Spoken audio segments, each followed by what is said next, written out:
So that similarity is interesting to me also. Well, there you go. All right.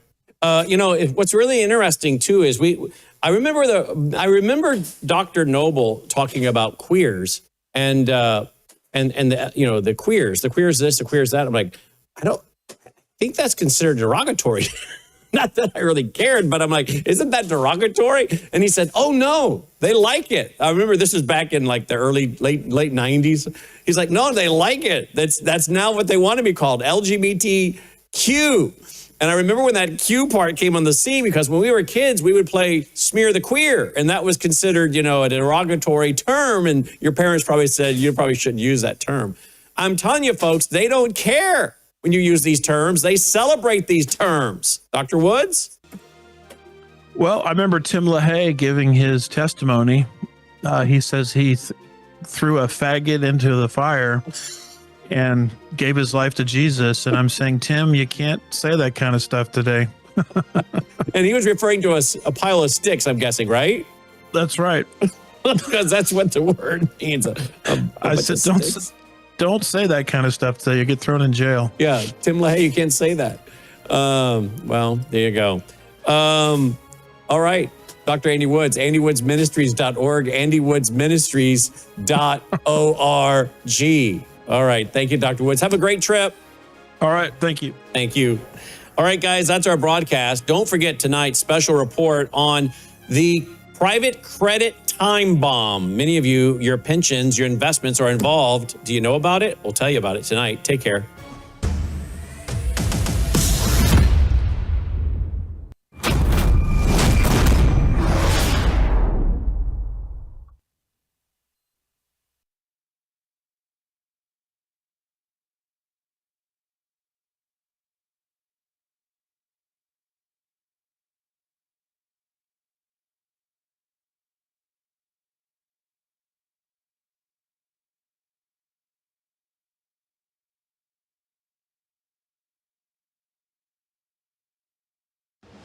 Colonel Rob Maness has a lifelong record of providing dedicated service to this nation. Having worked his way up from the enlisted ranks to full colonel, he served our country for more than 32 years.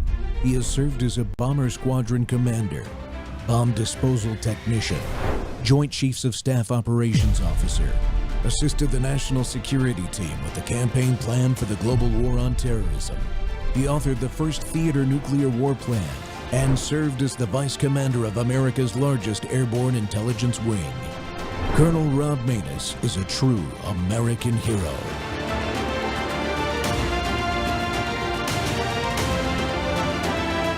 This is Rob Maness Live. Thank you, Brandy. Here at the Lake Mars boat launch is where the the search party is going to be set up. You can see here over my shoulder, the Jackson County Mobile Command Unit is already here and set, and there is a pickup truck on the other side of it for the Jackson County Sheriff's Office as well. Now, they were here yesterday looking and searching the area. What we know right now is that Nolan Wells was last seen without a shirt in blue swim trunks with some sunglasses on around 3 p.m. on the 4th of July over at Horn Island. Now, he went out there with some friends to celebrate the weekend and celebrate the holiday and has not been seen, like I said, since 3 p.m. Now, the search party is expected to continue today. The United Cajun Navy is expected to also take some aircraft up in the air to help with the search efforts. Now, I've already heard about 2 planes go over my head this morning as well. We got a chance to speak with the United Cajun Navy earlier about this investigation moving forward. You know, if you were one of the group that was with him, or if you were on the island and you were there and saw anything, please don't be afraid to come forward and tell the authorities exactly what you know, no matter what you might think might be some consequences or whatnot. But it's very important right now in these critical moments that we get truthful, confirmable information. Now, the family and also Jackson County Sheriff's Department is looking for any information or any photos or videos that could have helped and could help pinpoint a timeline out there on the island on July 4th. If you were out there celebrating on Horn Island on Independence Day and you have anything that you feel like could prove or point to a person or timeline, it is asked that you send that in to the Jackson County Sheriff's Department. Live from Jackson County, Will Polson, WLOX News Now.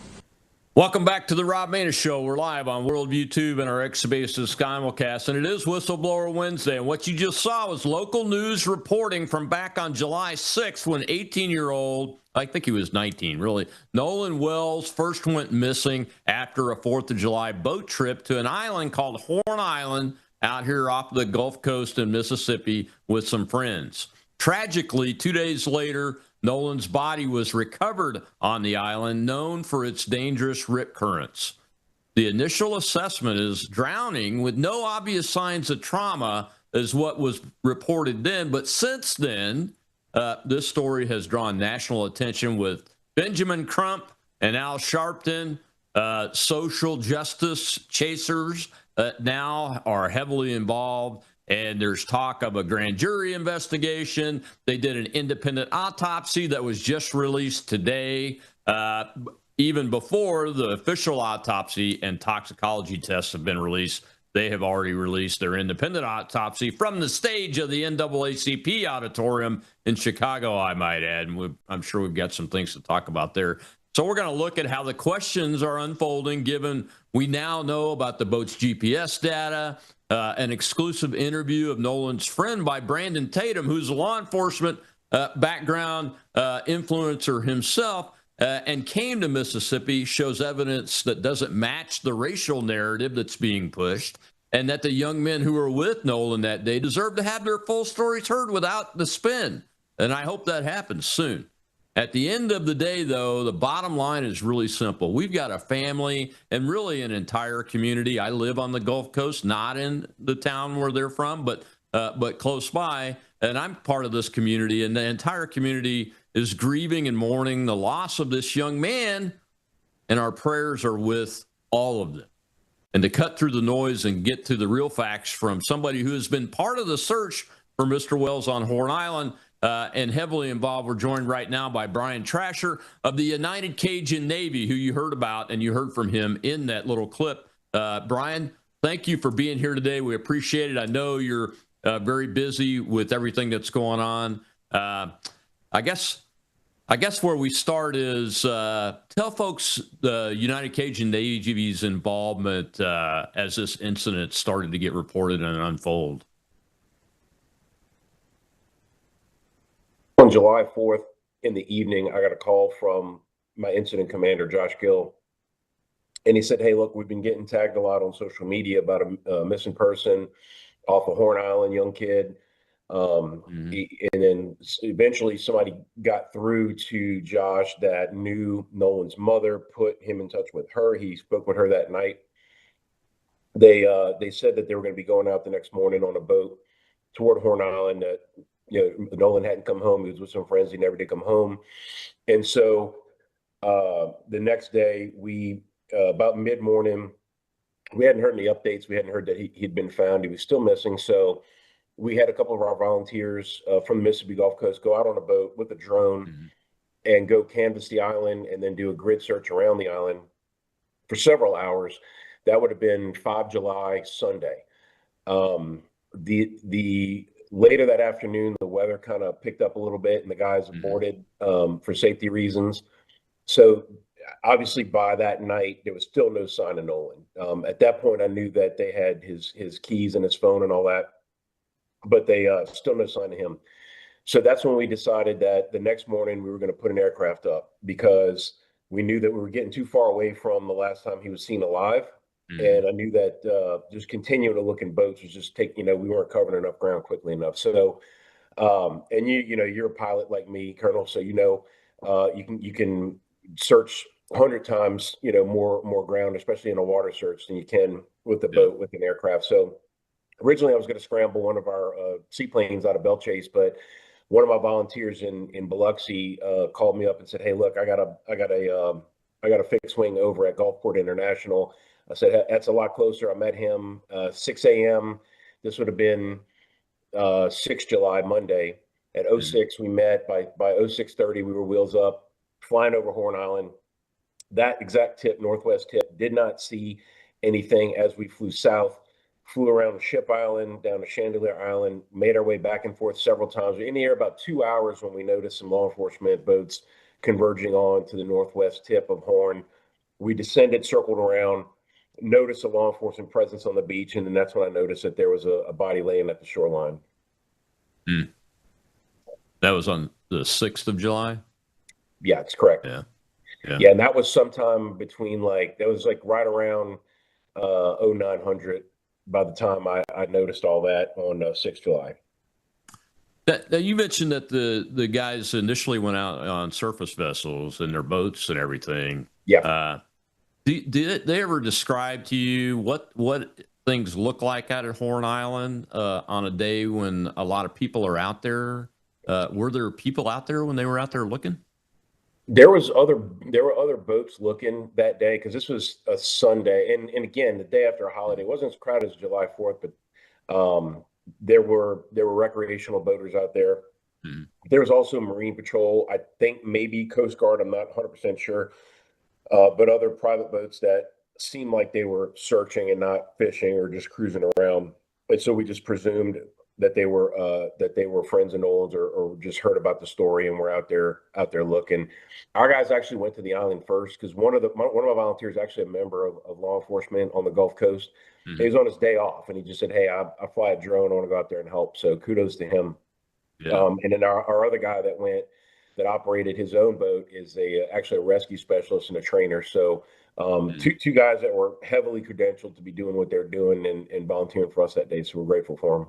Yeah, absolutely are grateful for all of you guys stepping up like that immediately. I mean, sometimes government-owned forces aren't as responsive as what civilian volunteers can do. Matter of fact, that's why we have volunteer fire departments and rescue Right. and those kind of things. Yeah. So let me ask you. This. When you made that plea, that was on 6th July on the clip I showed at the beginning of the show. I think that might have been. I think that might have been five. No, that was 5 July because he wasn't found Was it? yet. Was the it night 5 before he July? found him. Okay, yeah. So you made that plea for people to give information. Was something driving you to ask for that at that point, or was that just a routine call for, hey, we need, if you were there, do you know anything at all, even if you don't think it's important, you should call it in. Yeah, the reason why I made the plea the way I did, honestly, was because I knew how many boats were out on the island that day, and so when you got hundreds of boats and X times that amount of people out there, people are taking pictures and videos and social media and all that. Every time somebody's in a situation like that, usually you get a ton of cell phone video and pictures. Mm-hmm. So I figured there's a lot of footage out there that day that people did not know, had no idea how significant it could be. Right. And so I was just saying, hey, if and at that point, like law enforcement and the parents and all that were already asking for all this. But Colonel, one of the advantages that we have is a lot of people who don't like talking to law enforcement for whatever reason don't mind talking to us.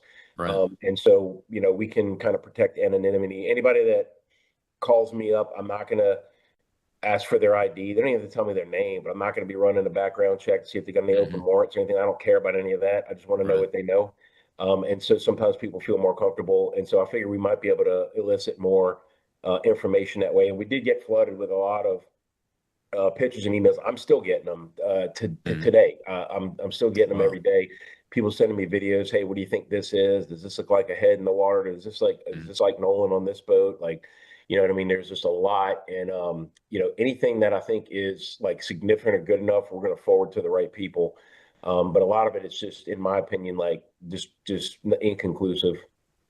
Yeah. Yeah. And, I waited to do this show until now. Obviously, I didn't know when we scheduled it last week that Crump was going to release the independent autopsy today and everything. And we I knew it'd did be that. after the funeral, Yeah, so I figured yeah. it'd be pretty Yeah, soon. but the reason I did that is because I saw almost immediately, and I'm not real active on Facebook, although I have a lot of followers and an account there, and I post regularly. I don't watch it Right. very often, but I saw immediately this kind of craziness people stirred up. Wasn't sure what was going on with it, so I reached out to you and said, I asked you if you guys were involved and everything, and that was it. I didn't do anything else. I really haven't said that much because it turned out the people are getting stirred up because this whole racial narrative seemed to start like right away on Yeah. social media. And you guys do a lot of work on social media. Did you see that immediately like that? I mean, I saw it the same day that the report came out. We did. I mean, right away. And this was like this was kind of like a reverse of what you see in a lot of racial narratives, where usually a racial narrative is like, like there's a victim, who might be black. Maybe it has to do with like a police encounter or something like that. Yeah. But in this case, what I was seeing was a lot of people who at least identified themselves as African American who were upset, for lack of a better word, that Nolan had such a diverse group of friends. They were like, why was he hanging around with so many white people? Like, why was he friends with so many white kids? And these are people who have never, I'd be surprised if they ever stepped foot in the state of Mississippi, but never on the Gulf Coast, never in an affluent community like Ocean Springs, where you see it's kind of, the segregation in towns like that is more economic than it is racial. You know that. Yeah. Like, so, I Yeah. mean, Exactly. kids whose parents probably have about the same amount of money and same size houses all hang out with each other and so on and so forth. Yeah. But Nolan, the more I've learned about him, he's had a diverse group of friends since he was a toddler. It's the community he lived in. You know what I mean? Like his parents they live in that community. They're well known in that community. They have a really beautiful home there. Like they're upper middle class to say the least.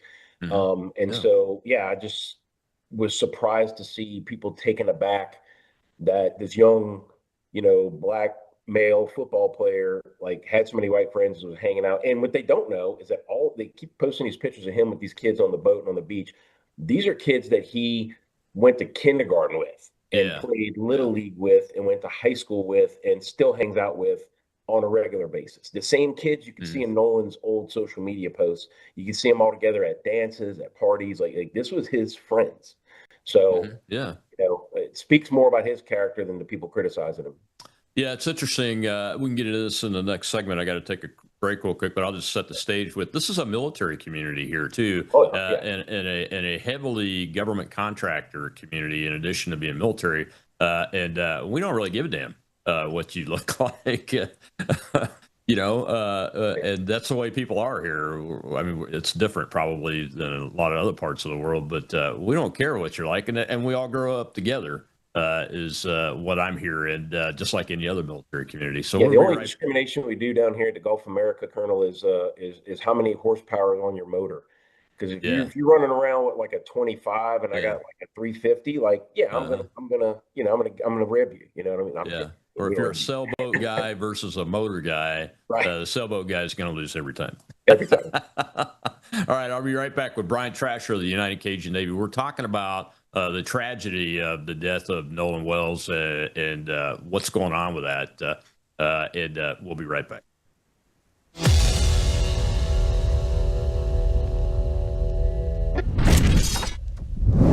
At a certain age, you stop chasing younger. You start protecting what helps you feel steady, strong, and well. Your body's collagen matters. It supports the structure of your skin, joints, and connective tissue. But as the years go by, your body needs more support from the inside. That's where Bella Grace Elixir comes in. Bella Grace Elixir combines Verisol collagen, the world's most clinically proven collagen, with Asterial astaxanthin and cat's claw in a proprietary blend designed to help support the processes that reconstruct collagen, while also offering antioxidant and anti-inflammatory effects. And this isn't just for women.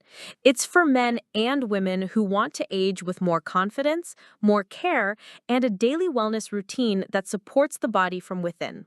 One simple elixir, thoughtfully formulated for whole body wellness. Take care of the body that has carried you this far.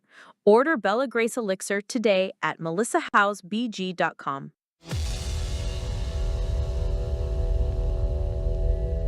We continue to be steadfast and trying to get to the truth. Tonight, the parents of Nolan Wells and their legal team, led by attorney Ben Crump, received some assurances by the thoroughness of the investigation. As tips pour in, We're getting about 50 calls a day to 100 calls a day. it's been agreed Wells' cell phone will undergo a mutual inspection by the DA's office and experts from Crump's legal team.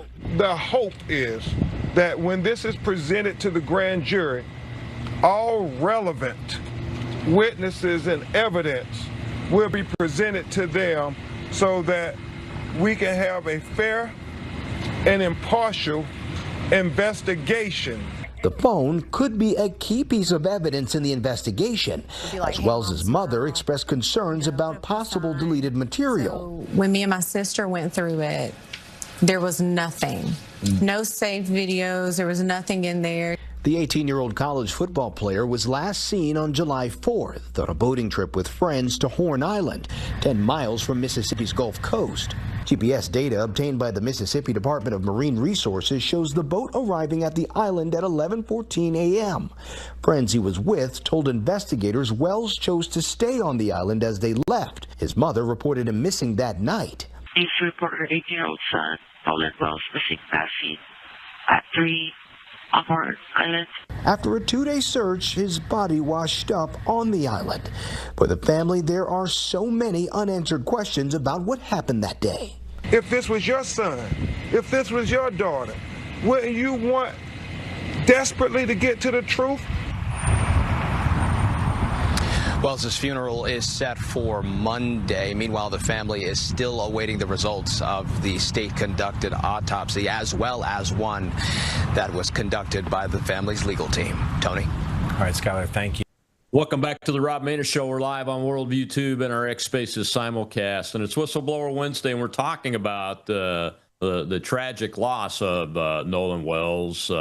And my guest today is United Cajun Navy's Brian Trasher.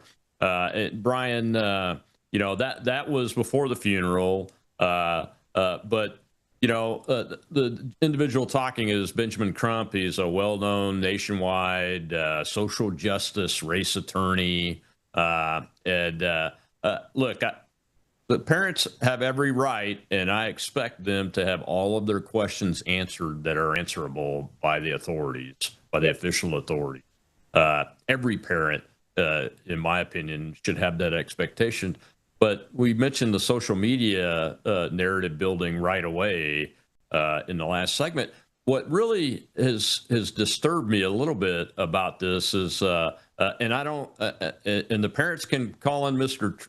Crump, Mr. Sharpton. I wouldn't advise them to do that, but I'm not them, and they did that, so that is what it is. Yep.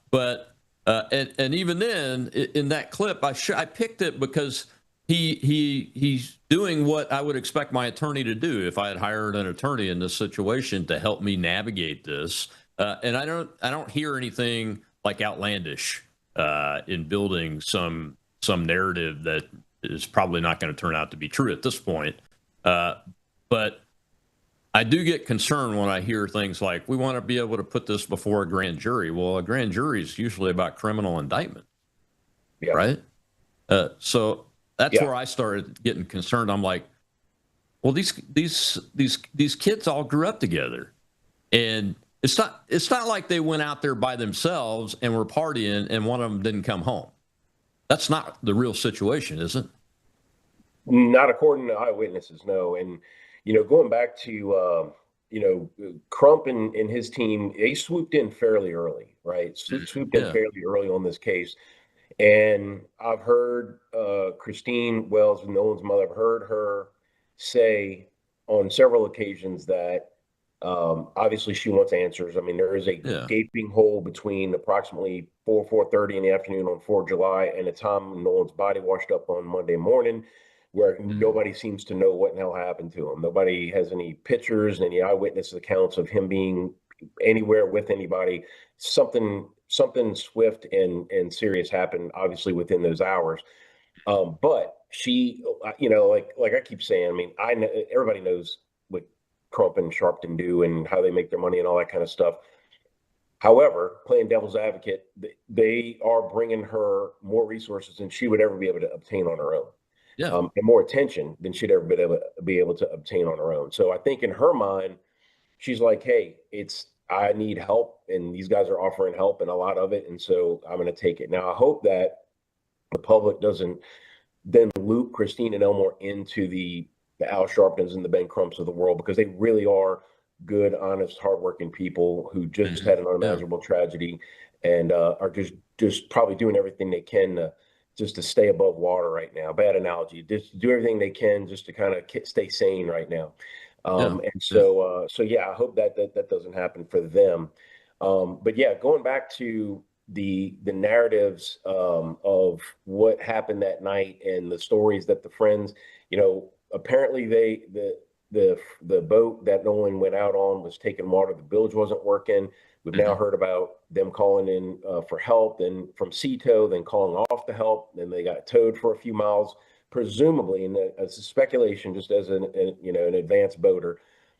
If they had water, they probably during that tow they were bailing the water out, like meaning pulling a plug and getting the water to run out of the boat that had picked up. Once the boat was dewatered, then it could run normally on its own with a normal amount of weight. And then they apparently took off on their own and then made a few stops when they got back on land. I know people say, well, a teenager would never leave his phone behind. Nolan put his phone and his keys in the boat because he didn't want him to get wet. He was playing in the water, walking on the beach. I heard there was other kids that weren't even on that boat that were friends with those kids and put their phone on the boat just to keep it dry while they were in the water. Now, leaving, Nolan staying behind and not taking his phone with him, yeah, I can see some problems with that. Like if I had to guess, I'd say probably maybe didn't know they were leaving as soon as they said they would, even though he said, oh, I'm going to stay behind and catch another ride. Maybe he didn't think they were leaving yet and he'd have a chance to go. Maybe he was in the middle of a conversation and was going to go get his phone later. And then when he went back to where the boat was, it was gone already. I don't know. But there's obviously, they're right. Most teenagers wouldn't leave their phone. Then this whole story come up about missing messages. And then I hear his mother clarify that, well, he used Snapchat a lot and there wasn't any Snapchats from that day. And then some people say, well, yeah, Snapchat, it deletes automatically after 24 hours, but it hadn't been 24 hours. I think the reason why there was no Snapchats on his phone is because he didn't have a signal. You can't upload if you don't have a signal. I know I don't have a signal on my phone. I have a T-Mobile, and I don't have a signal on Horn Island. And I think that's why he wasn't using Snapchat. I don't think that there's been any evidence presented, at least that I've seen, that anything was physically deleted from the phone. And then people start criticizing their friends. Oh, well, they deleted their social media and they lawyered up. Well, everybody lawyered up, from the family to all the friends, and they deleted their social media because they were getting death threats. And they were being accused of horrible crimes against their friend. And so it just turned into a circus really fast, and it got out of control, and it's still out of control. And then there's still, misinformation out there. Like Crump in a press conference today said the United Cajun Navy told the family he was fully clothed when they found him. That is not true. I have not told the family anything about, I didn't even tell them I saw the body. There was just no reason for me to tell them that. And I saw it from the air. So it's not like I was on the beach and got a good look, but I didn't tell him anything. And I don't know why Crump said that, but again, he kind of has a history of having a casual relationship with the truth. So I'm sure at the time he thought it was going to help his narrative of putting the state of Mississippi on trial for 67-year-old crimes. Yeah, I mean, it's kind of, we can get to the autopsy, the independent autopsy press conference, whatever that was today, in a minute. But As far as the facts that we know that have come out over time, the GPS track of the kid's boat, do we know if that matched up with the story that that when they gave their testimony to? I'm sure they've talked to the authorities. I'm sure they did, and I'm not privy to those interviews, but everything that those kids were telling, and I didn't talk to any of the kids, but I talked to parents who knew the kids, right? And the stories they were telling them pretty well matched up with what they said as far as like timelines and where they went and all that kind of stuff. I don't know if they specifically said the route they took to come back, because again, according to the GPS, they made a few different land stops before ultimately pulling the boat out of the water. But I haven't heard anybody tell me that there was major inconsistencies with the those accounts, recounts of what happened and what actually the GPS showed. We're also talking about a bunch of teenagers who may have been drinking beer that day. So was their recollection a little foggy? I don't know, and I'm not trying to accuse these kids, but there's pictures of them with beer cans in their hands. So presumably they had a few sips, right? I don't think it's a stretch to say that. Yeah. In the cold open video for the next segment, Brandon Tatum has been down here, and he's ex-law enforcement. And I've reached out to them trying to get a hold of him, but he interviewed Mr. Hudson, I think is the gentleman's name, who is the best friend of Nolan, and we'll wait till the clip to see what he says. But I don't have no problem if they were out having a drink on the island, as long as somebody was able to drive the boat and all that. I have no issues at this point. I don't really care. What I care about is that the family can get to the truth and we find out what really happened to this young man. Because when I was 18 years old, 100 years ago, it was actually legal to drink. Just so happened that the laws changed. Yeah, me too. Me too. And this guy and the guys that he was with, the friends, like you said, they went to kindergarten together. This is not just some 3 or 4 white guys getting together with giving a black dude a black man a ride. And then something bad happens. That's not what this is. But if something bad did happen after they left, we need to know about that from a societal perspective. But the parents need to know about that. I mean, that's the big thing that I have, that I'm praying that they get resolution on the facts. Yeah, I agree. I agree 100%. All right, we got to take this break. When we come back, we'll see a clip from Brandon Tatum's exclusive interview with I believe it's Mr. Hudson, who is the best friend of Nolan Wells and the owner driver of the biggest boat in this story. We'll be right back.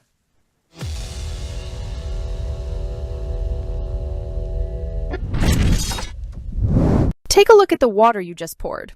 It looks clean. It tastes fine. But what's really in it?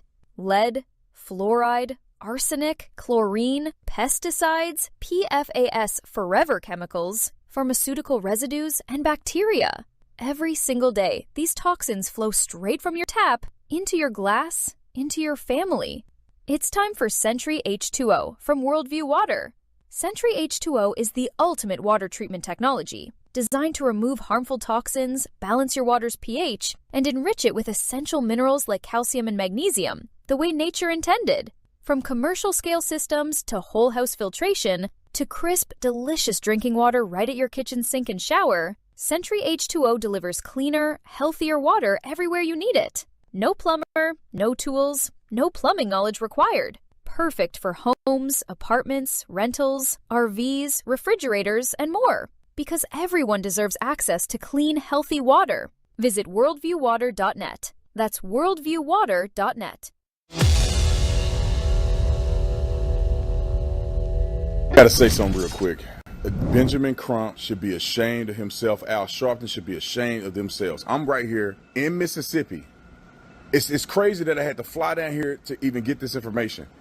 They've been lying on these boys. I got evidence, and I'm going to show it to you, and I'm going to lay it out for you. It is a shame that boy Nolan did not get the respect that he deserved. In my opinion, they turned his death into a racial thing, destroying the community. You name it, they did it. And we got evidence that it wasn't just 4 boys with him. We got evidence that they asked Nolan to get back on the boat, and he refused to because he grown. We got evidence that the boys reached out to the parents, that Benjamin Crump and them didn't refuse to reach out to these boys. And I've talked to them. I've seen the evidence with my own eyes. I've seen that there was more than just 4 people. There was 3 boats full of kids. I know that they left and they had nothing to do with this. And instead of them saying and standing up for these boys and saying, look, we don't know what happened. We want justice for Nolan. These boys didn't have no involvement. Instead, they want to make it about race. And it is a shame. And I'm so heated, man. I went out to Horn Island. We got all the video. We got the interviews. The boys wanted to talk to me because I'm the only one there to give them a voice, because everybody else is fake, fraudulent, looking out for themselves. And it's a shame, man. It's a shame. Nolan deserved better than what they did. They out here hoodwinking, trying to raise money and make stuff about race, and they have no evidence. They lied about the phone getting deleted. It's a shame, man. But y'all finna find out, and a lot of y'all gonna have to apologize for the stuff that you said. You're gonna have to take that video down and apologize because you are part of the lie.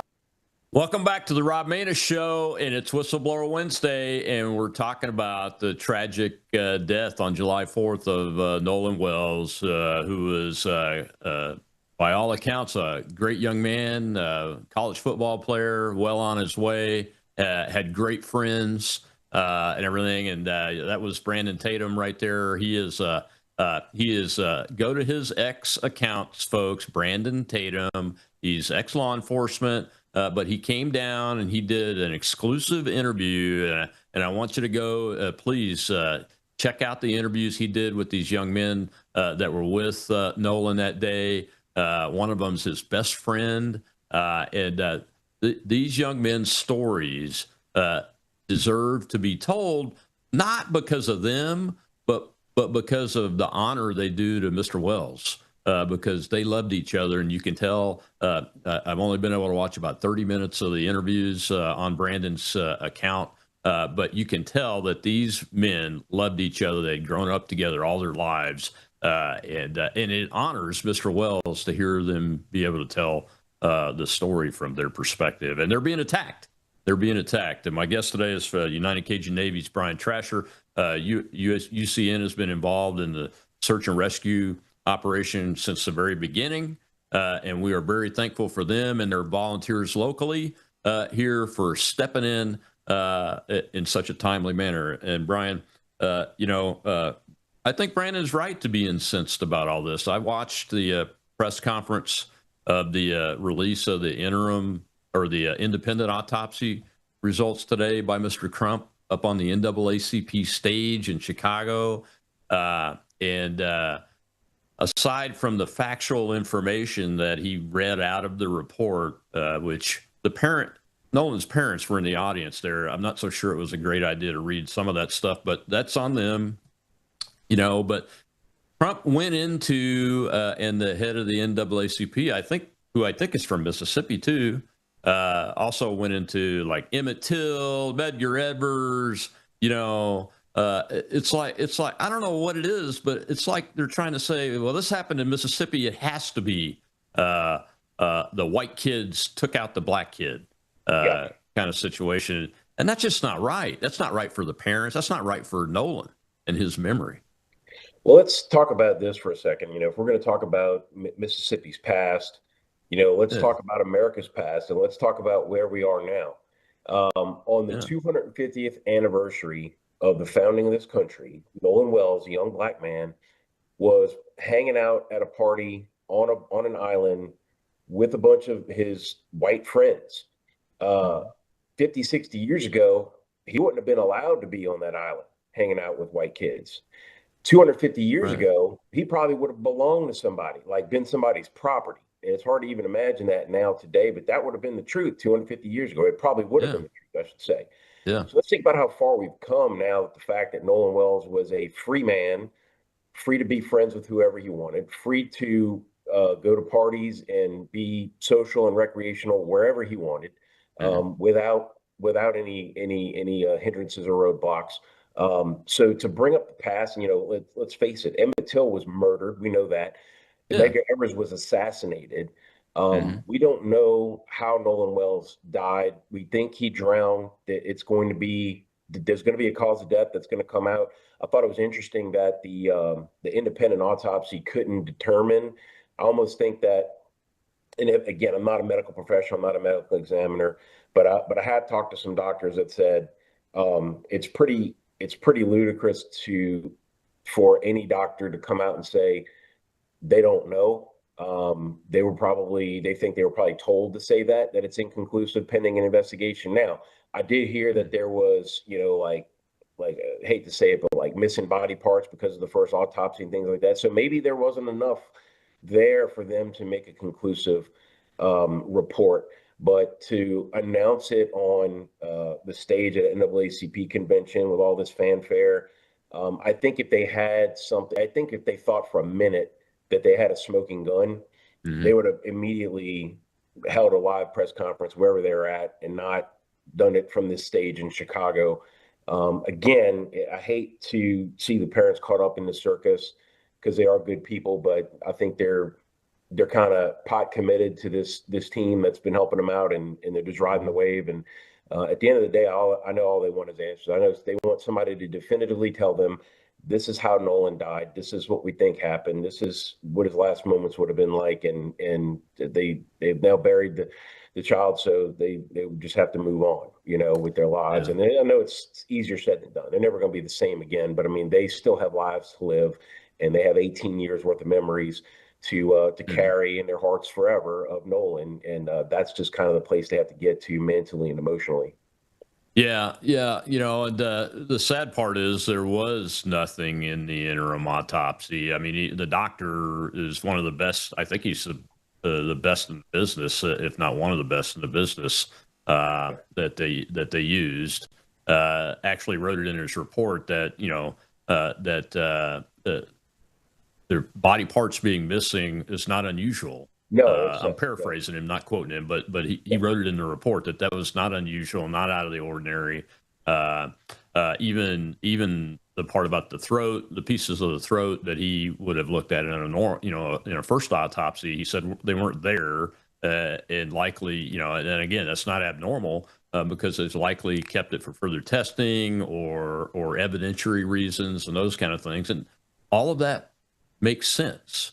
The other thing, he had to say that the tox test and the government autopsy haven't been completed yet, so he can't make any determination about cause of death and manner of death, right? And they were talking about like the contusion on the back of his skull. And I was on another interview today where there's a panel, and on that panel was a medical examiner from Texas. And he said that could just be normal blood pooling, which can happen after you're dead. They don't remove all the blood during an autopsy. He said it could have been that he was congested. And that's so he started naming off a bunch of things it could have been. But he did conclude his opinion by saying, based on what he heard on that report, that he can't make there's not enough information there for him to feel comfortable giving a professional opinion. He was just given just sort of like it could be this, could be that, sort of play by play. So I thought that was interesting because I don't know the first thing about pathology. You know what I mean? Like I've seen a lot of dead bodies. It doesn't mean I know what I'm looking at as far as, cause of death and all that kind of stuff. Yeah, well, I've supervised two large medical facilities, both of which had morgues and did autopsies in the Air Force. And the reason why the government autopsy hasn't been released more than likely is because the toxicology report isn't back yet. You want to release all of that information together at one time to give to the next of kin and for the public's information too. You don't want to do it in pieces, which is why it surprised me a little bit that Crump and the NAACP guys wanted to go ahead and release this before the first autopsy is finalized, especially the tox report. It leads me to believe, and I'm going to speculate just a second, that they think there's something in there that's going to detract from the media, communication of this. I think that they have a good idea of what that official autopsy is going to say, and it's not going to be good for their so that they want to get all this again. That's why they did it on a big stage, where they did it and all that, and you got to try to milk this for everything they can before the cow dies. Yeah, one of the words that keeps coming up, and it's good because from the parents' perspective, this is what they should be demanding. Transparency keeps coming up. You guys on United Cajun Navy, like you mentioned before, you can take anonymous reports and gather information, and you do gather information on incidents like this. Has the Crump team been communicating with you guys? Are you feeding them information? Or can you talk about that? No, we actually offered early on some services such as like taking, if they had any like private investigators or their lawyers or anything like that out to Horn Island or just showing them where the body was discovered. We even offered to, there was some stories out there that like, oh, they the boat, like people were saying, oh, the boat went back out. So they think Nolan, when the fake picture came out with the pool party and all that, so they're saying that was the night of July 4th. And they say, oh, he did come back, and they killed him. They brought him back out there and dumped him and all this kind of stuff.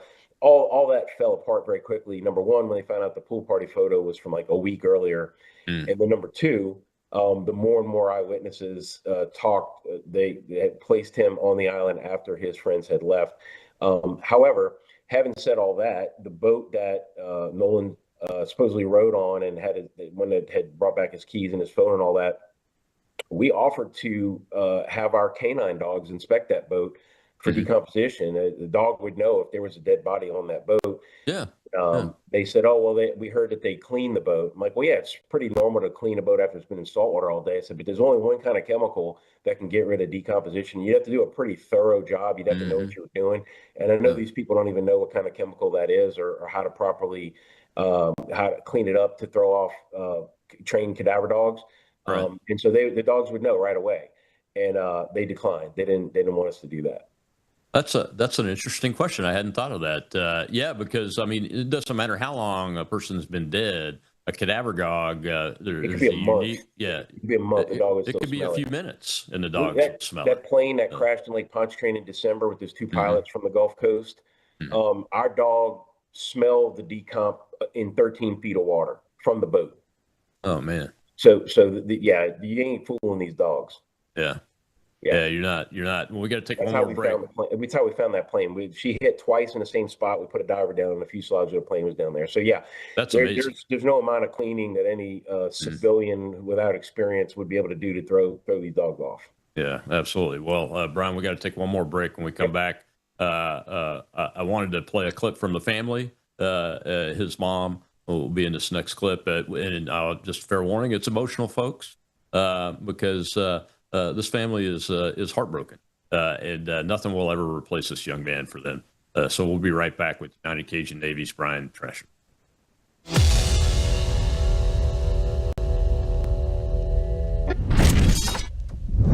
You woke up with a sore throat and a low-grade fever. You know you are getting sick, so here's your choices. You can get sicker and miss work. Try to see a doctor this week or sit hours in a crowded waiting room at urgent care. I have a smarter option for you. Open your medical emergency kit. Match your symptoms to doctor-recommended prescription in your booklet and take the right meds now and get well faster. This is not a first aid kit. It's like having an urgent care in your home. It includes doctor-prescribed medications to treat over 39 medical issues like respiratory infections, strep throat, pneumonia, UTIs, and more. No waiting to see the doctor and no standing in line at the pharmacy. It's right here.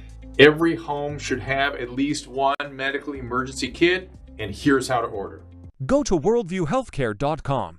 Your kit to treat dozens of common and serious illnesses is rushed to your door. worldviewhealthcare.com. That's worldviewhealthcare.com. The emergency kit available at worldviewhealthcare.com. Make sure you don't have to go to urgent care. I got pneumonia. I didn't have to go. I took this last year. Stayed at home, went to bed.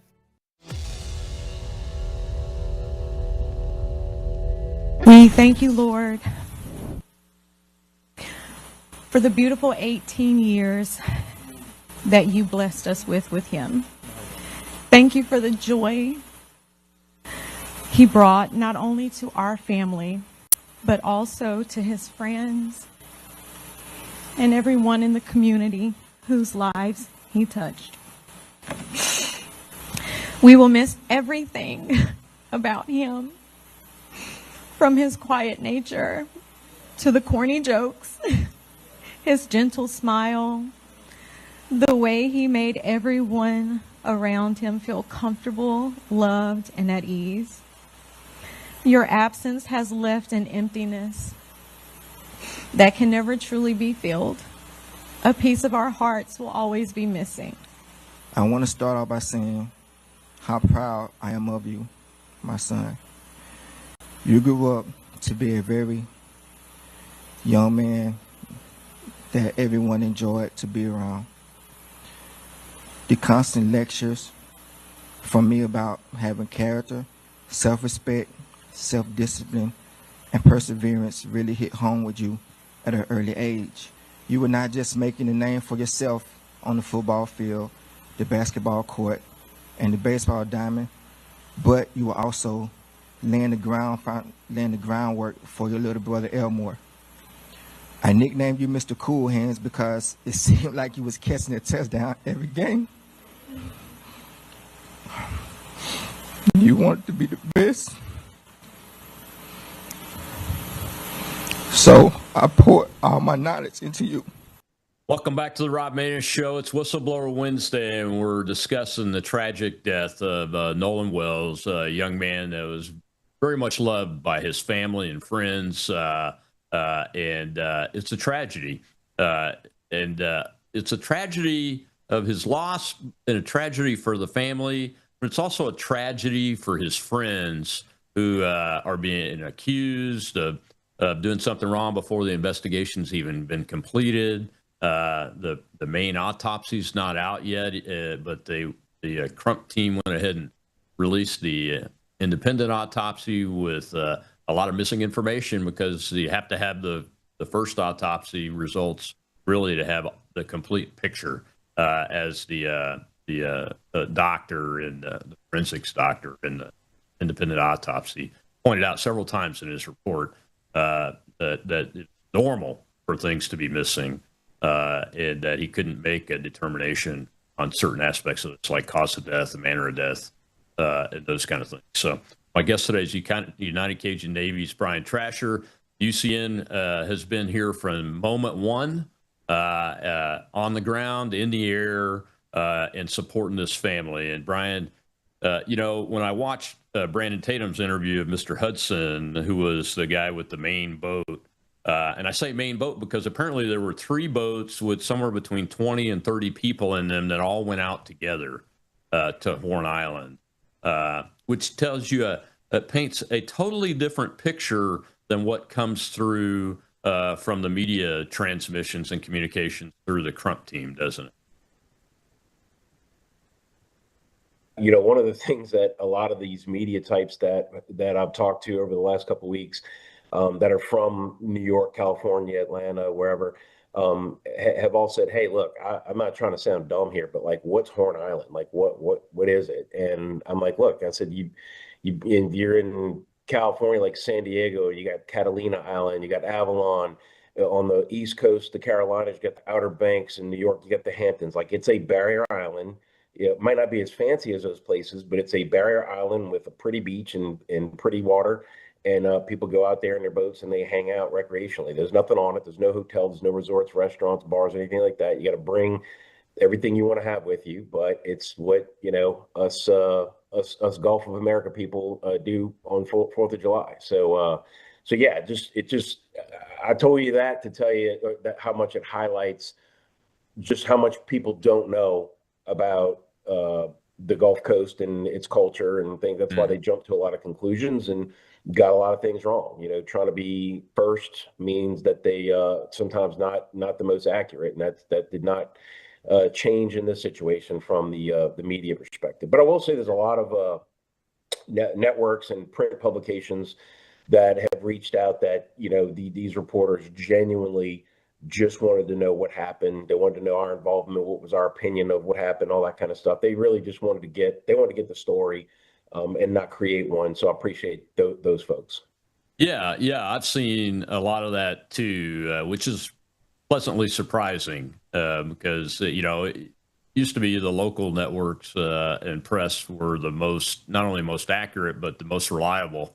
Yeah. But that's changed a lot over the last 20 years or so. But So it's a pleasant surprise to hear that, and the coverage that I've been watching has been saying that too. The interesting part, though, and I wanted to show that clip of his parents at the funeral, because the rest of the funeral has been criticized by some people as being more like a rally than a funeral. You probably saw Al Sharpton was in the clip. Crump was there, and those kind of things. And I didn't see much other coverage than that one little clip there. Is that accurate, or are people just saying that because it's Crump and Sharpton are involved? So there was two events. There was a funeral, a repast service, right? And then there was what his mother called a celebration of life. She even said when she announced the plans for the funeral that Nolan would not have liked a bunch of people standing around crying about him, so she wanted to have it feel more like a party, something that he would have enjoyed attending himself. So I did see, pictures of, kind of some lively folks, and that's common for the celebration of life type event. So I think that is probably what you saw clips of. It was not the actual casket in the room event. Yeah, yeah, and we wish them all the success in the world to get the information that will help them come to grips with this. I mean, you never get over losing a child, I know. No. So that's why the whole community is praying for them. Has the United Cajun Navy reached any conclusions based on the facts that you guys have experienced about this whole incident? Everything I know and everything I've been told from people who, were there when he was recovered and everything like that. And again, there's a whole lot to this investigation that I'm not privy to. I'll probably never find out about unless there's some kind of grand jury indictment or a trial, or I have no doubt there's going to be some civil suits come out of this. So point being that based on what I know, it appears that that he died of drowning. Now, what I don't know is how he got in the water. Was he pushed in? Did he get sucked in by a rip current? Did a boat come by and hit him and knocked him out? Did he, I just don't know. But it does seem to me that based on what I was told was the condition of the body, it seemed like there was a drowning and, coming to some contact with marine life while he was floating for 2 days. But other than that, there wasn't any visible signs of trauma or foul play, which is why the sheriff said what he said initially. But that's why we have autopsies. In this case, we're going to have two. So you let the doctors go in and do their thing and really give it a really good medical look and tell us this is how we think his life ended. And people are just going to have to accept those results, whatever they are. Not everybody's going to, but what choice do you have, Yeah. I mean, there's a big gap. The question of why did he leave his phone and keys on the boat that went back early, and then that gap of time between then and where he was found on shore on Horn Island. I mean that's the big place where the parents need as many more answers than they probably are going to get, I would imagine. But hopefully the law enforcement guys can get them at least some answers, and I'm sure there will be. But nobody's perfect, and nothing's perfect. I hope they're prepared for the information and the tox results, because I would be willing to bet there's probably some partying going on that involves some beverages that maybe they weren't all old enough to drink legally. And one thing we got to keep in mind is that there's people who probably know something that have either talked to investigators or the parents know that they know something, not necessarily that there was foul play, but I'm saying they know something. But they probably hired an attorney, and the attorney's telling them, hey, you don't have to say anything until you are given a subpoena or a warrant or something like that. And so we're just gonna lean on our rights until we have to submit, and then maybe we get some information that way. But they're not just going to go out there and just start yapping about everything they know, because you don't want to end up incriminating yourself, and everybody has a right to not incriminate themselves and have legal counsel. So we'll see. Yeah, I think that's smart, especially given the craziness of the narrative that's trying to be built by some people out there.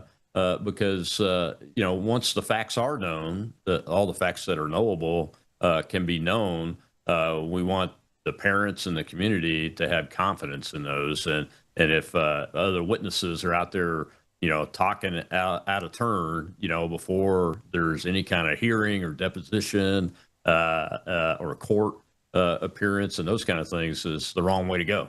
It's just the wrong way to go.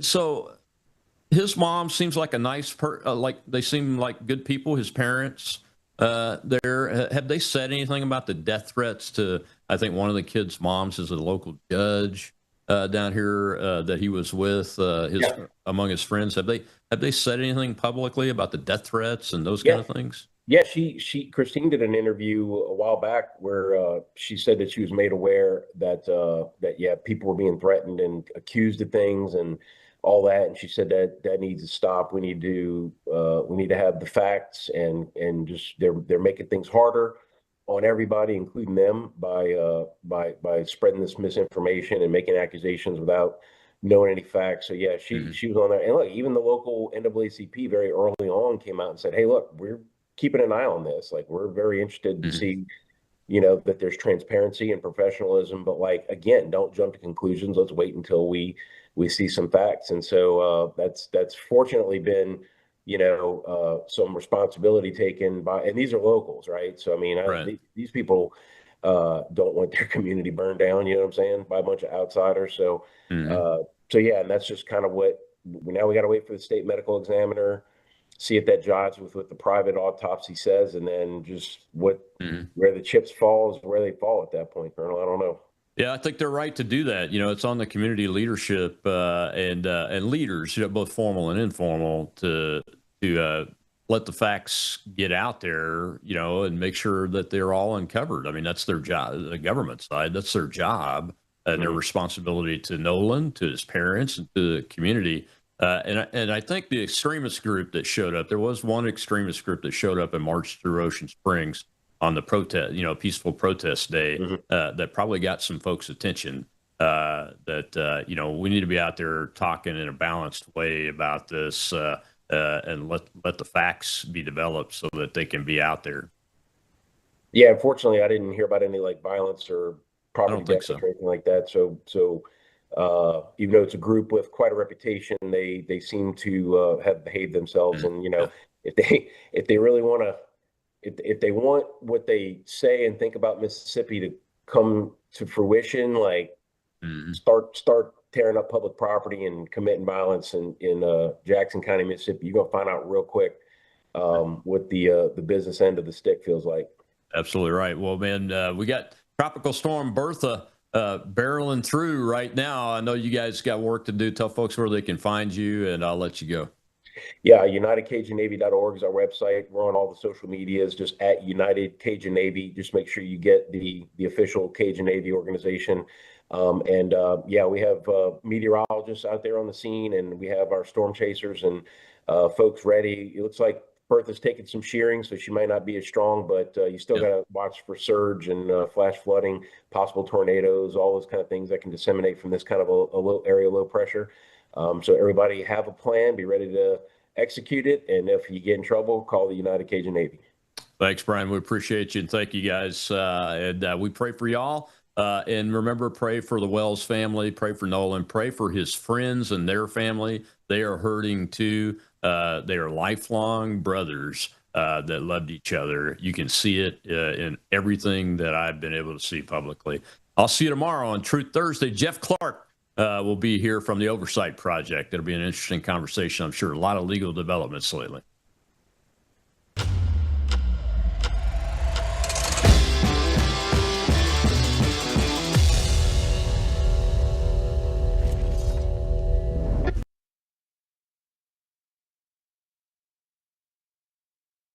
You're watching Worldview 2, built on the 35 years of Worldview books, documentaries, research, high-profile interviews, and the radio and television broadcasts of Brannon House.